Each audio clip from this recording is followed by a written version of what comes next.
It's time once again to slip into your camo, grab your bow, and join us out in the field for another episode of the Up North Journal, presented by PSE Archery. The Up North Journal crew is knocked and ready to rock for another exciting adventure. So let's step outside and hit the trail. Welcome back to another episode of the Up North Journal, everybody. I'm host Mike Adams, sitting in the cabin tonight with Dan DeFaw. Before we get started, we want to help you save some money. That's right, folks. Don't forget to use our promo codes to save that money. And let's start off with buckbaits.com. That's right, the brick and mortar store of Buck Baits down at Sterling Heights, Michigan at 15 and Dodge Park. Go over there. If you're on the website, buckbaits.com, use the promo code UNJ20. That will get you 20% off your order. For those of you who are looking for Easy Cut products, make sure you go to easycutproducts.com. And when you're there, use the UNJ promo code UNJ15 off to save 15% off your order. And let's not forget Lincoln Roan over at packermax.com. It's never too early, never too late to think about the Packer Max. Go on over to packermax.com, use the promo code UNJ25. That'll give you $25 off your order over at Packermax Outdoors. For those of you looking for some new firearms and firearm products, make sure you go over to theislandarmory.com. While you're there shopping, use the promo code UNJ10 to save 10% off your order there. If you shot that bird of a lifetime and you want it mounted, don't forget Troublesome Creek Taxidermy. We've had them live on the show. We've talked to them. You want to get 10% off your order, go to Facebook, go to troublesome.creek.7, find their website. If you go to our website, UNJ, make sure to click on the button to download the form. You get 10% off over there using the code UNJ10. Looking for that game call, whether it be a squirrel, whether it be goose, duck, deer, make sure you go to JPO Game Calls. Look for them at jpogamecalls.com, and while you're there shopping, use the UNJ10 promo code to save 10% off your order. And Miller Deer Tracking, the man that seems to never sleep during deer season. Get 20% off your next deer tracking using the promo code UNJ20. Look for Miller Deer Tracking on Facebook or give him a call over at 810-240-4891. Looking for the hottest new plastics to take on the water, whether it be hard water or soft water? Make sure you go over to southernindianabaitco.com. While there, use the UNJ promo code UNJ10 to save 10% off your order. Deer Camp Coffee, folks. We drink it every night on the show. You want to try it? You can go to the brick and mortar store at 15 and Dodge Park at Deer Camp itself, or go to deercampcoffee.com. Also use our promo code UNJ10. You get 10% off your order. And don't forget, get a bag of the UNJ medium roast blend there as well. All right, Danny, where's our live view camera to look from tonight? Looking straight down from St. Ignace, right down Mackinac Bridge, where it's 27 degrees and a high wind warning. A high wind warning. A high wind warning. It's blowing up to 34 miles an hour. Well, that's quite a blow. It is. And you know what? It's interesting you may have talk about that and how windy it gets up on that bridge. Reason why we're using Mackinac this week. Friend of mine and coworker of mine this week is going to be doing where they take vintage snowmobiles of 25 years plus, and they're going to be crossing the Mackinac on their four-wheel wheel kits. Oh, they put wheel kits on and ride them across the bridge. Yep. Well, that's cool. I know, right? So they're going to do that this Saturday. So if you're interested, go check out top of the Lake Snowmobile Museum. It's in Nobbinway.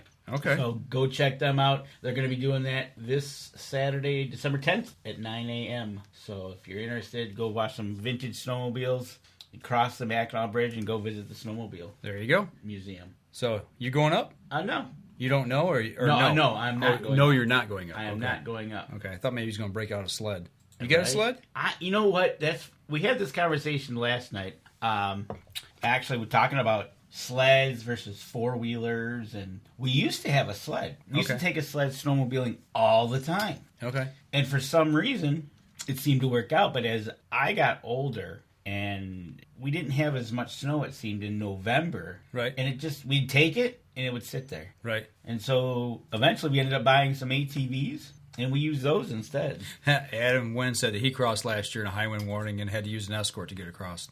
Yes. I tell you what, a little story about that. We're traveling up one night to the cabin, my cousin Brian and I, and we had to have an escort. So they pulled us all over, waited for 10 cars or whatever it was, and then the lead truck got in front of us, and he started off heading northbound down the bridge, right-hand lane.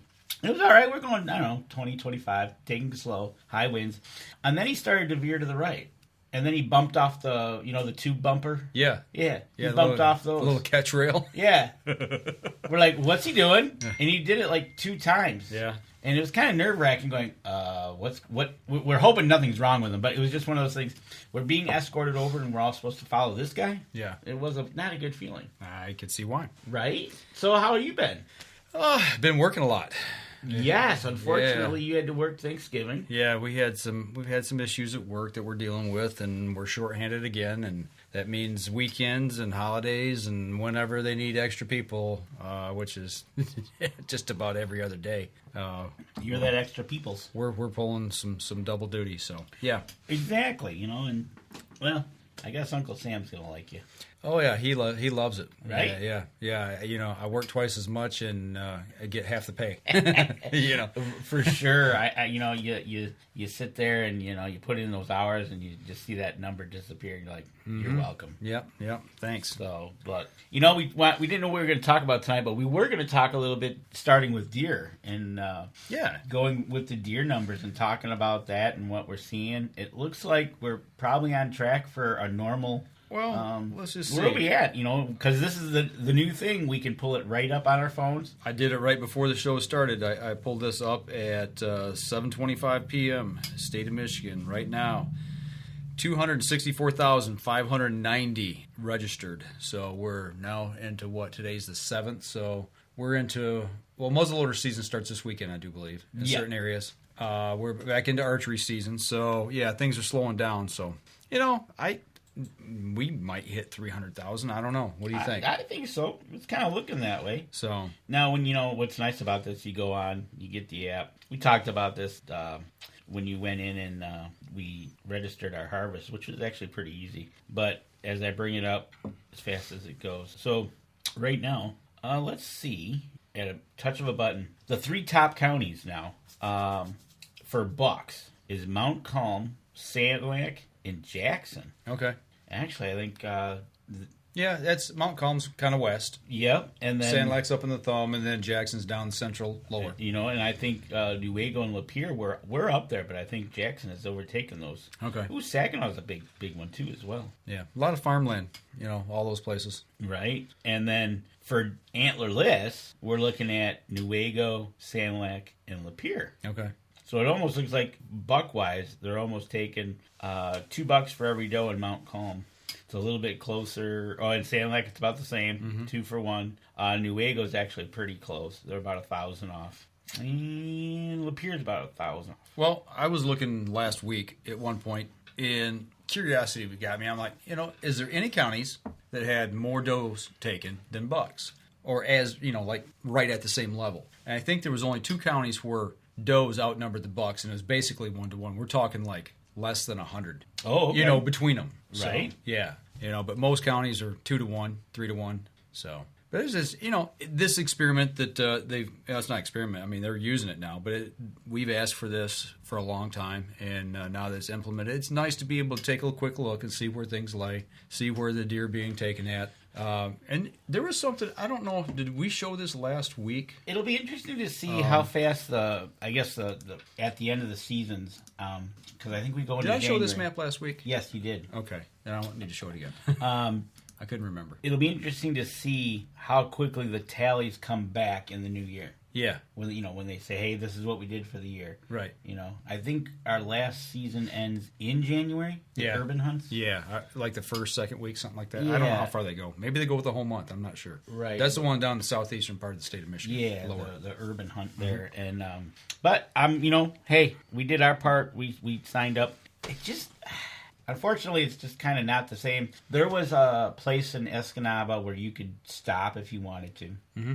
And I don't know if you could have got a patch or not. Cause I think these are all by buying them off their webpage, if I'm not mistaken. Yeah, so... And they're not... Remember, we had this discussion before. These are not successful hunter patches. Yeah, they're conservation patches. Yeah, they're deer management cooperator patches now. Like how they do the turkey. Exactly. So yeah.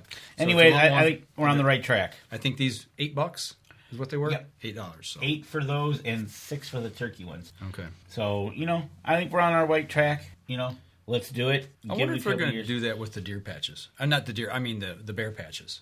You know what? I bet you that I wouldn't doubt it if they did. It'd be interesting. I don't know anybody that went bear hunting this year, so if anybody out there is listening and you bear hunt in Michigan, did you get a successful bear hunter patch or was it a cooperator patch? Just curious to see how that all shook out because really don't know. I haven't heard anything about those. Well, this Saturday, Mark Coleman hopes to get out, and if you do, give us a report. I hope everything goes well. Hope you seen a few nice Indiana bucks getting tagged. And every Tuesday, he seems to have Trail Cam Tuesday. Trail Cam Tuesday, that's right. Go over to his page and check it out. Go see Mark Adam Coleman. Wynn says, bring on the ice. Speaking of ice on the water, matter of fact, hey, I was kayaking this weekend. Segue. I was kayaking this weekend. We went out, was that Sunday? Saturday. I can't remember which day it was now. I think it was Sunday. And we hit one of the local rivers close by. Did you hit any ice? Yeah, there was a little bit of ice. Was there? There was. Matter of fact, What time did you get out there?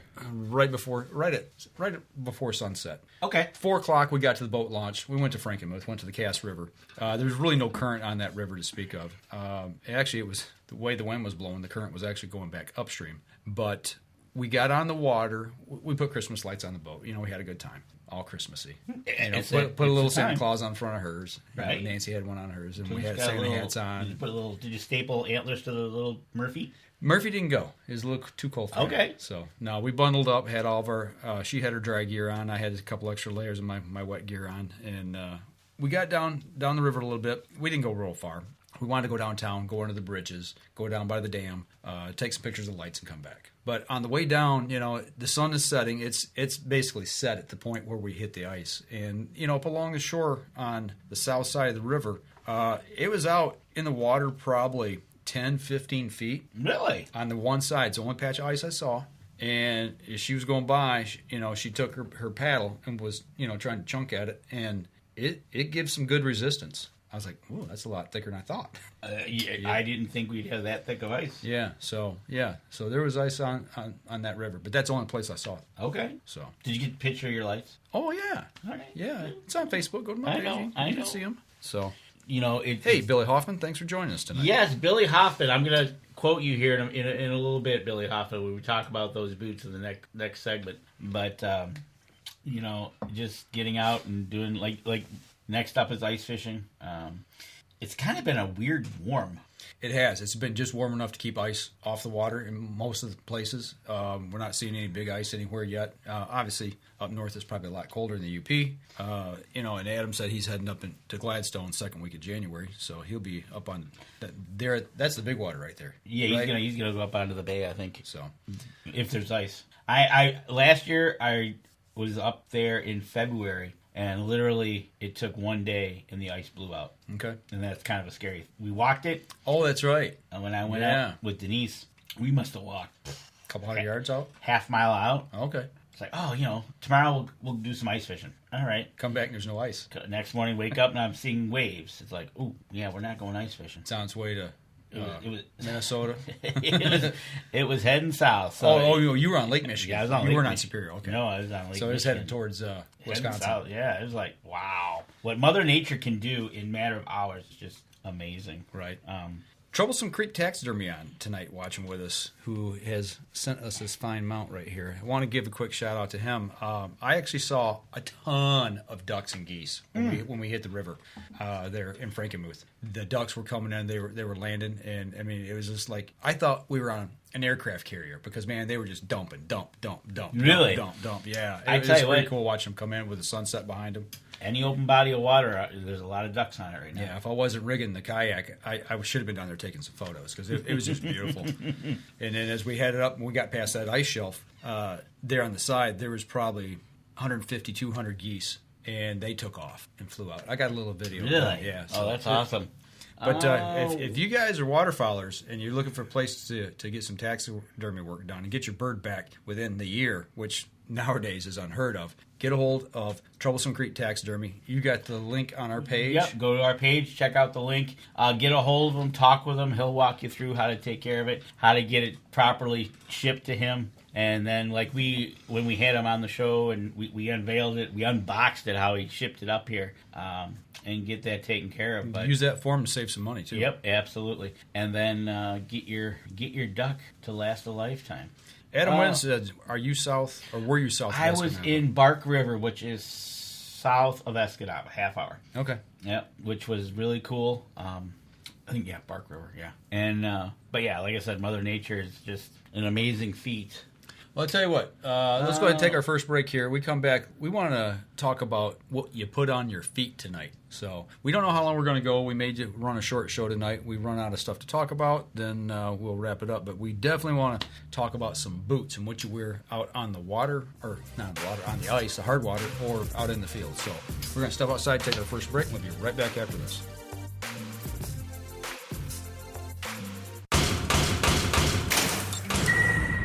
PSE Archery has reinvented the way you buy bows. From now on, you can make the most educated decision possible by basing your bow choice specifically on your shooting needs and goals. All you need to do is ask yourself, what kind of shooter am I? What do I want to achieve? PSE will help find the right category for you. So, what kind of shooter are you? Find out at psearchery.com.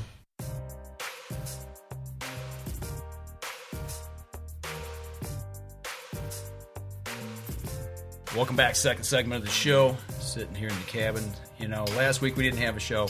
Shame on me. I was supposed to do the live drop, and I forgot. But I got a very good reason. My dad was in town. He came up for Thanksgiving, hung out for a week, and he was actually going to head back home, back down to Alabama, on late Monday night, early Tuesday morning. But with the storms rolling through the south and up into the north country, he decided to wait, and with all the high winds and everything, so he left actually late Wednesday night. So I wanted to stay home and hang out with him. You know, hey, you never, that's why we didn't. That's awesome. That it was perfect timing. It's Thanksgiving. Why not spend time with your family? Troublesome treat. Yeah. He did get. So remember, a couple weeks back, we had Carrie Z on, and she was coming to Michigan for the UVA hunt in Saginaw.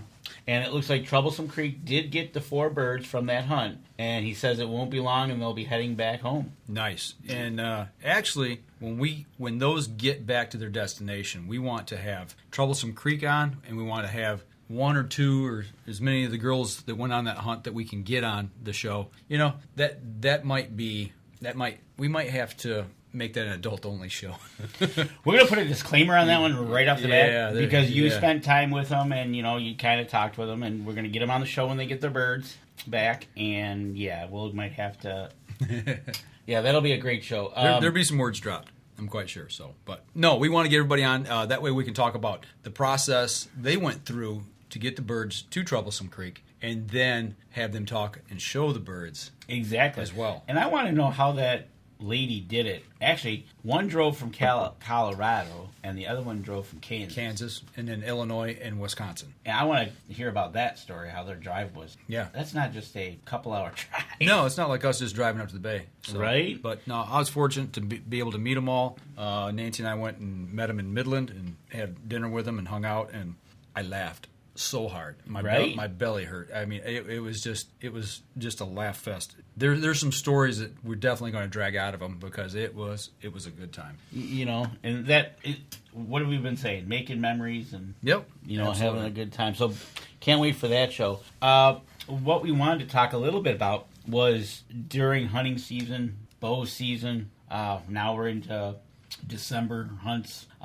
Mark Coleman's going to be doing, or not Mark, and Adam Wynn's going to be doing some ice fishing. Yeah. We talked about boots, right? And we talked about lace-up style as opposed to rubber boots. I myself has kind of transitioned from the lace-ups from when I work around the property or what I'm doing to putting on the rubber boots. Right. And then I have a pair for sitting and hunting in, and I have a pair for working in. Right. Right? So if anybody wanted to get over to, if you're in the area, you all know Sunrise Archery, proud sponsor of Up North Journal, but they also have Sunrise Boots, which is right next door. As you can see right there. Right. And you can go in there, and they've got a whole selection of boots, whether they're Carhartts or Danners or Irish Setters, Red Wings. Red Wings was my first pair of real leather boots.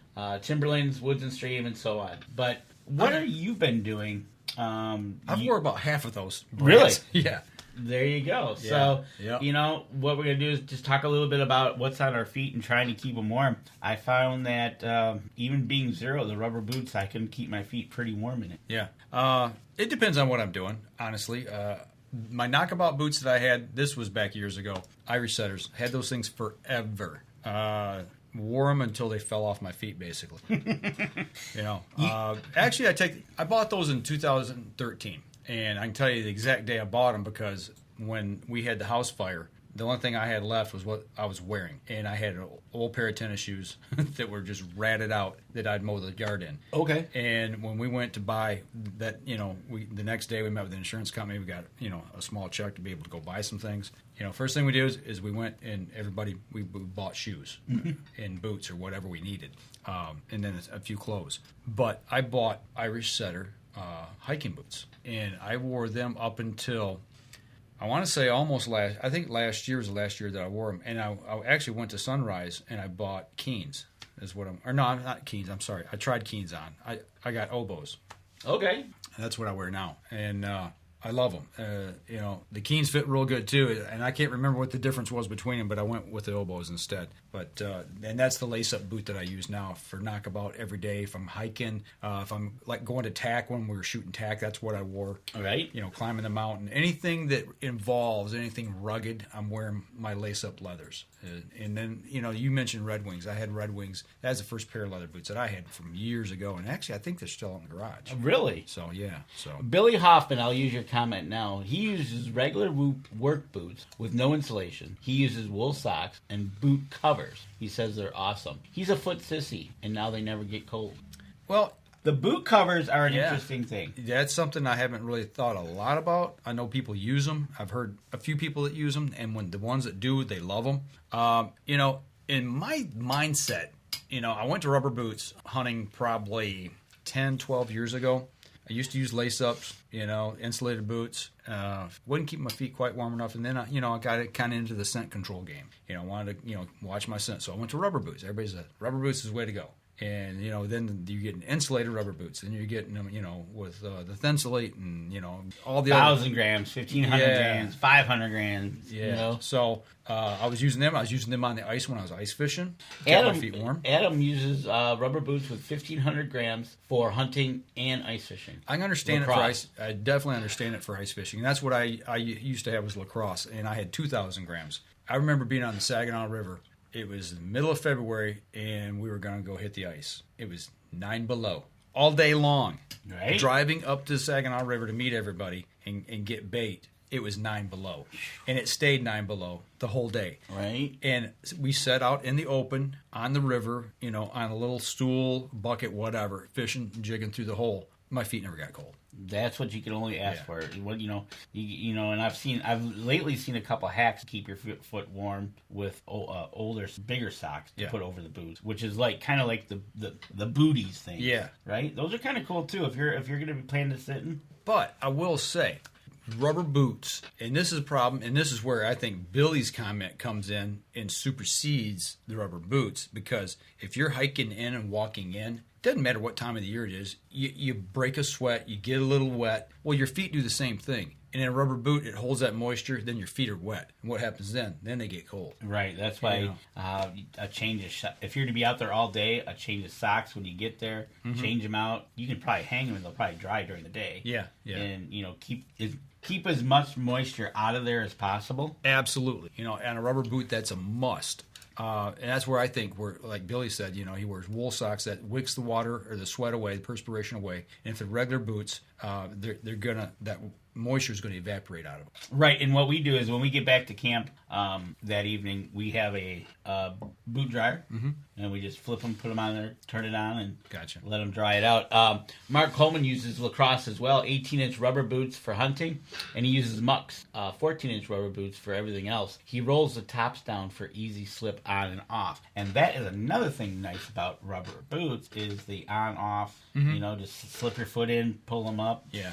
In October, I like to tuck them in because, the ticks and everything. Yeah, it makes it nice to be able to tuck pants in. You take and roll and fold them over and just slip your foot in, and then nowadays, obviously a lot of the hunting gear that you wear, the pants, bibs, whatever, they've got zippers, up to the knees on both sides, so that way you unzip it. You can, if you want to wear it over the boot, it makes it real easy getting them on and off as well. Right, exactly. So, and I've used uninsulated rubber boots for working around the property, actually working around my house as well, and then the insulated ones for hunting. And I did run into a problem with a pair that I bought. Was it last year's pair or 2 years ago?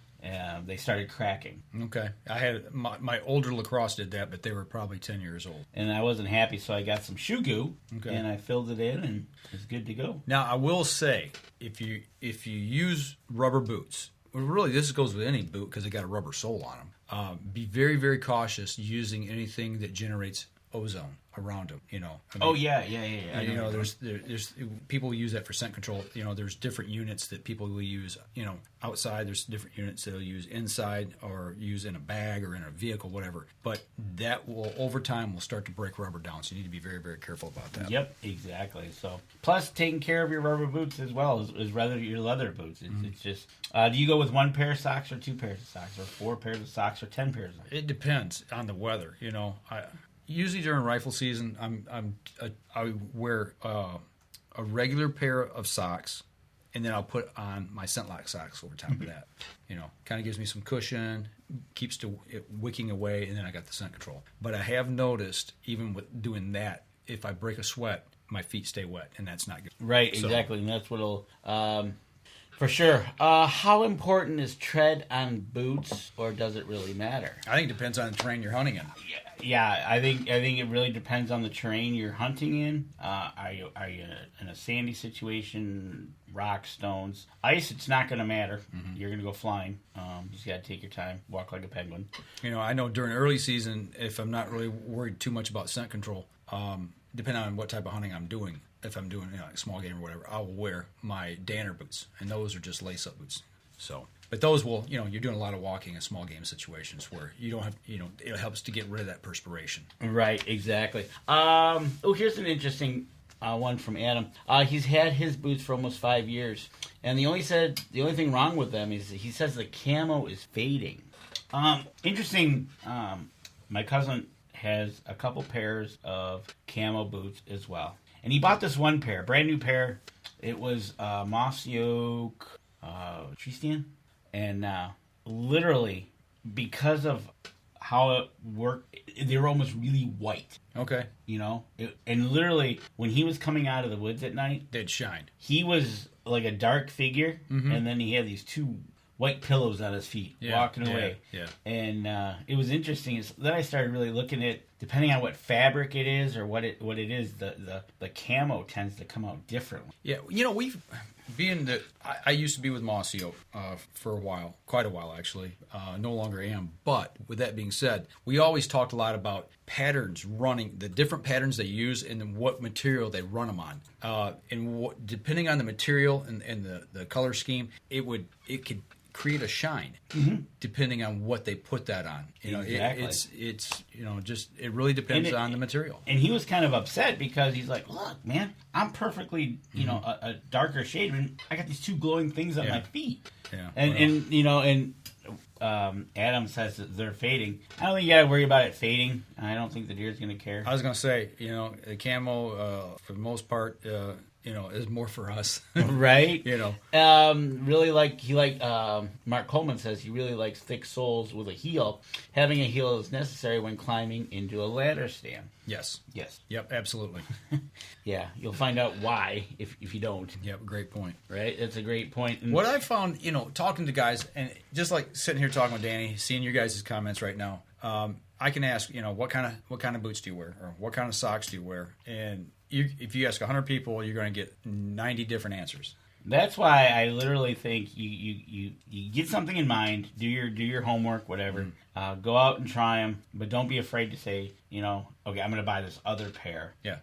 To see what the difference is between a muck boot and a lacrosse or even Wolverine. Yeah. I got a pair of Wolverine boots that are phenomenal. Like you said, you wear them till they fall off. Yeah. And it's just trial and error, or going to a place like over at Sunrise there, where you were discussing, what's the difference, and they explained why these are different than these. Or actually, we also had this conversation a few years back when we were at Cabela's, talking to the gentleman there about their boots that they use while working on the cement, walking on the cement floors. They're there all day. They were there all day, and they would swear by Keen.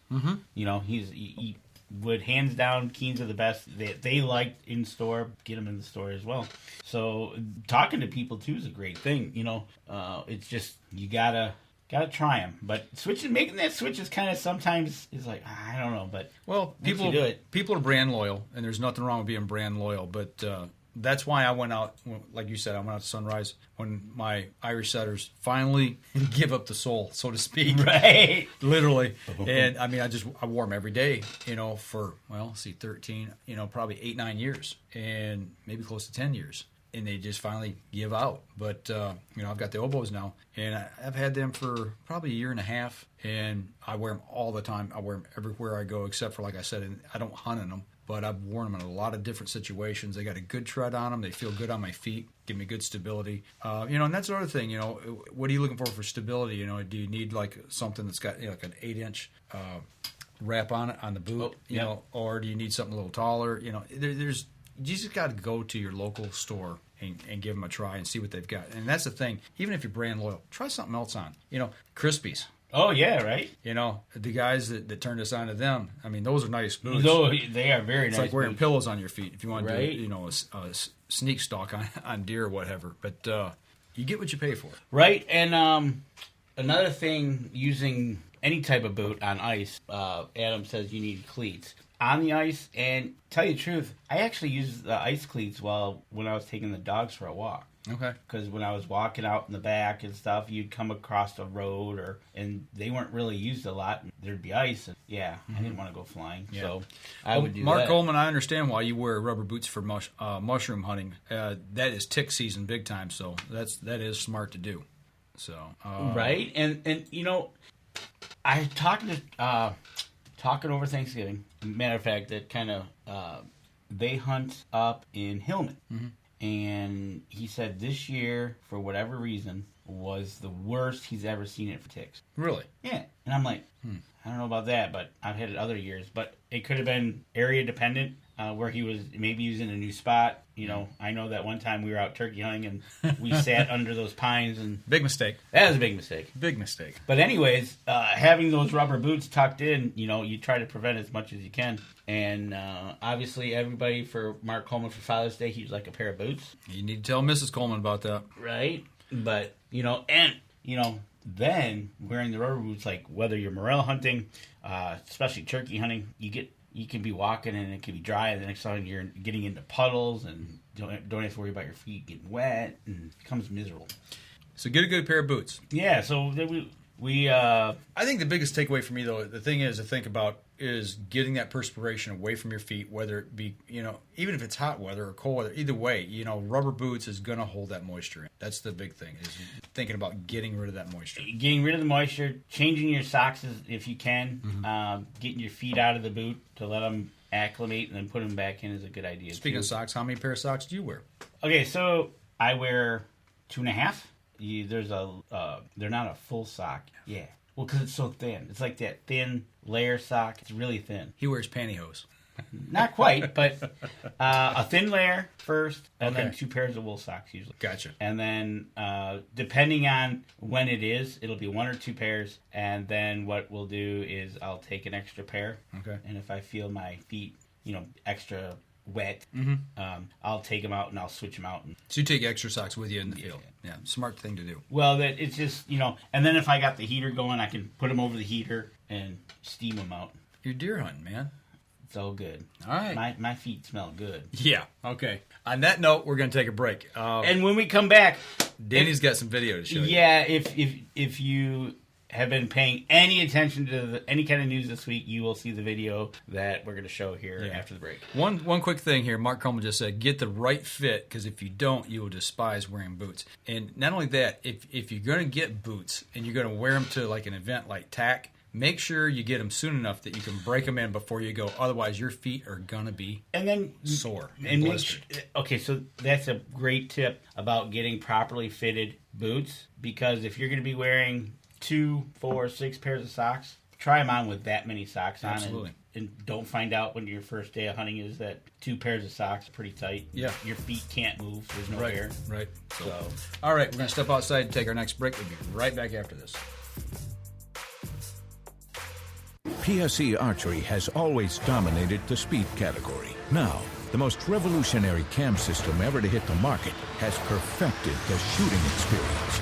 Introducing PSE's Evolve Cam System, featuring extremely high let-off capabilities and the smoothest draw cycle in history. No other cam system has ever delivered this level of total comfort and total control. Experience PSE. Experience performance. Welcome back. Third segment of the show. I think this will probably be our last segment of the show tonight. Yeah, but kind of a there's been some critters in the news lately. Yeah, so I don't know if everybody paid attention watching the news. This happened just a few days ago. You want me to take that? You ready? Yeah, go. Subdivision. Look at that, right in the city. And a coyote tries dragging a 2-year-old away. That's in Florida. And notice the coyote was like, he wasn't very afraid. No. So now they're worried about having coyotes. But, I'm amazed at how brazen they become. Oh, that setting was much like here. Where I for am. sure. Right on the sidewalk, grabs a hold of a 2-year-old standing by the car, and the dad's right there on the other side of the car. And he comes in, grabs her, and starts dragging her down the sidewalk. And luckily, for the 2-year-old, that the coyote actually grabbed at her butt, yeah, instead of maybe grabbing her by the neck or face. Yeah, right. Because then it could have got really bad. Yeah. But he threw a water bottle at it. You know what he was thinking, don't you? When that coyote was thinking? I'm sure that coyote was thinking. He was after some baby back ribs. I went there. The girl's okay. The girl's okay, folks. But he was thinking about baby back. But seriously, though, I mean... But that's the thing, right? And then the next day, that was Monday or Tuesday. The next day, they showed another video of a girl getting ready to go to school. A raccoon walks up and grabs onto her leg. Yeah. She starts screaming. Mom comes out, grabs the raccoon by the scruff of the neck, starts...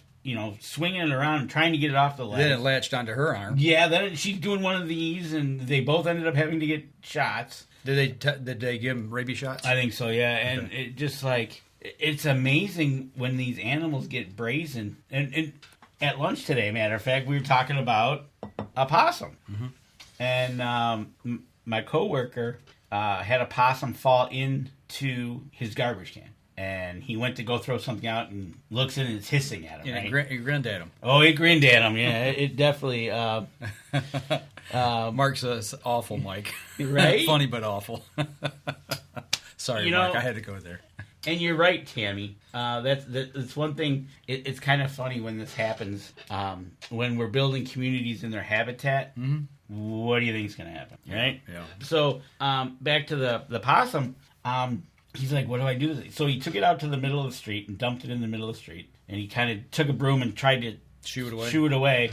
And it just looked at him and hissed. Yeah. Finally, he got it to go away, but it went right to his neighbor's house and climbed into his garage and that's fine. Hung out. Go to the neighbor's house. Go, right? Go party at his house. But it's just one of those things. And whether it be coyotes, raccoons, grinners, right? Snakes. Yeah.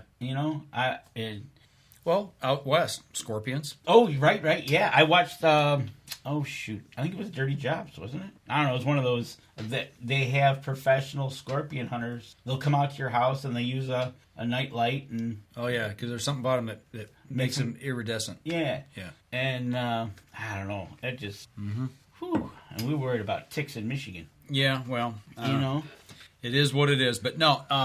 Yeah, they get a little brazen. They get used to their environment. That coyote.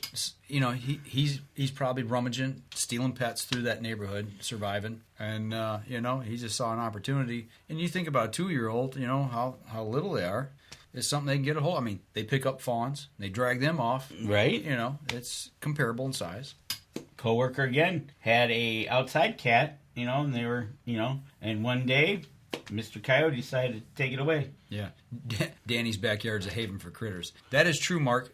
What did we saw a fox. We saw a fox that night. We were all hanging out. Yeah. We were shooting bows. And then we were sitting around a campfire. And a fox goes running through my backyard. Yeah, like within less than 20 yards from us. Exactly, right. And then you had some critter underneath the deck next door that was making some god-awful noise that I've never ever heard before. I think it was, a baby yeti or something. I think it was the yeti, but I'm gonna bet it was probably a possum. Yeah, I don't think it was raccoons. Raccoons don't get that noisy unless they're fighting. Yeah, it was pretty loud. Yeah, it was pretty funny actually. We were kind of like, but nobody volunteered to go look at it. Well, we tried to get Adam to go over and, reach under there and grab it out, whatever it was, but he didn't want to mess with it. So, but all in all, it's just some odd things that have happened this week, and all caught on video. And these Ring cameras are being great for this. Yeah. Yeah, absolutely. I saw one, a bear was attacking one of the Christmas blow-ups. Oh, nice. Right?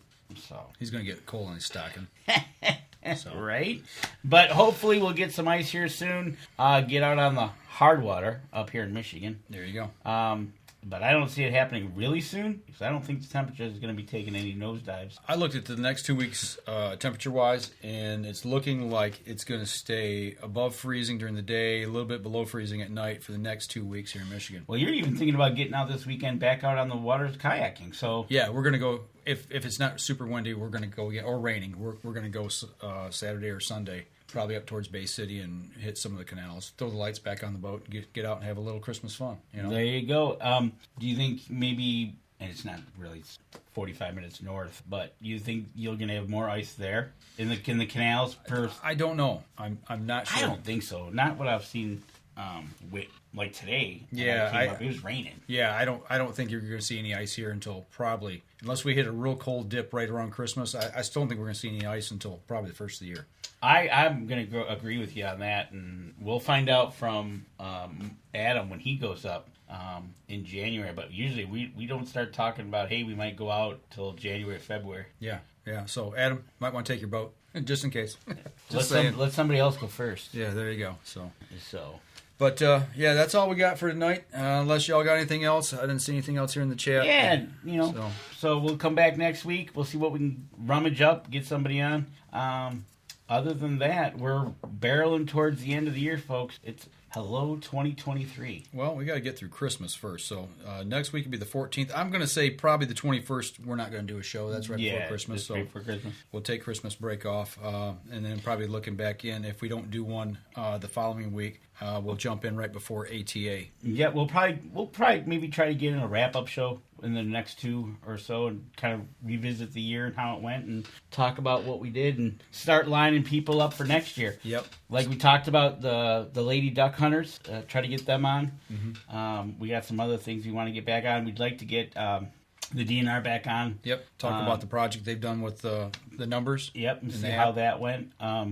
I know talking to the DNR here at Richardson's, they said it's on their end, it's going well. Okay. So, I think... You're talking about the app and everything? Yeah, okay. He said the majority of the people are okay. Okay. Yes, you get the onesie twosies that are like, sure. Yep, arguing with them. Right. So, stay tuned. We'll have some more in our upcoming shows, and we're going to start lining them up for next year. Do you know, this is the last thought here, who or what place is the biggest processor of deer in the state of Michigan? The last time I thought I heard, it was the Country Smokehouse. There you go. And we had them at work. They come in a week and a half ago, and they were on our news just doing they're talking about processing deer and their meats and everything that they had. But I did not know that. And they were pushing, I think he said opening day or that week they were doing an average of right at around 300 a day. And I was watching... that's a lot of deer. Michigan Outdoors. And they did, they went to a couple different buck pulls throughout the state. And they ended up over there. Okay. And I think my brother took his deer there. But that Saturday, that they were there was the first Saturday. They were lined up. Okay. They were literally lined up to go around to the back of the building because they used to have semi-trailers. I don't know what the setup is now. Yeah. Well, they had that big fire out there a couple years ago, and they've rebuilt now. Yep. And they got a real nice facility out there. So 300 a day. Yeah, I think he said they were averaging right around 300 a day. That's how many deer they were bringing in. First week of rifle season. Wow. Yeah. Yeah. That's some slicing, dicing, and cutting up. Yeah. So those boys are busy. Right? So. All right. Well, folks, that's going to do it for us this week. Like we said, next week, you're going to try to get something going? Yeah, we'll see what we can. Okay. Find somebody. See what's going on? Yeah. So that'll do it for us this week, folks. If y'all get out, if you're going up north and you're looking for ice, I think you're going to have to go way north. Right? So take a life jacket with you. So, but everybody out there in the field, if you're out there and you're doing some tree stand hunting here lately, somebody, and I don't remember what state it was, but somebody did pass away. The guy was hunting with his father and fell out, and it killed him. I was just about to say, being cold weather up here it's in easy Michigan, to slip and fall. December, be careful climbing in, climbing out. Yep, absolutely. A little bit of ice on the ladder, or if you're getting onto a deck. Yeah. Yeah. Any kind of platform or anything like that. So right. Take your time, be safe. So yeah, absolutely. All right, that'll do it for us this week. We'll see y'all again next week. This episode was brought to you by PSC Archery, Deer Camp Coffee, Buck Baits, JPO Game Calls, The Island Armory, Hacker Max, Sunrise Archery, and C3 Better the Hunt Technology. Thanks for listening, and join us again here next week. Until then, remember, as we always like to say, if you're out on the water or in the woods, shoot straight and be safe. Until next week on the Up North Journal.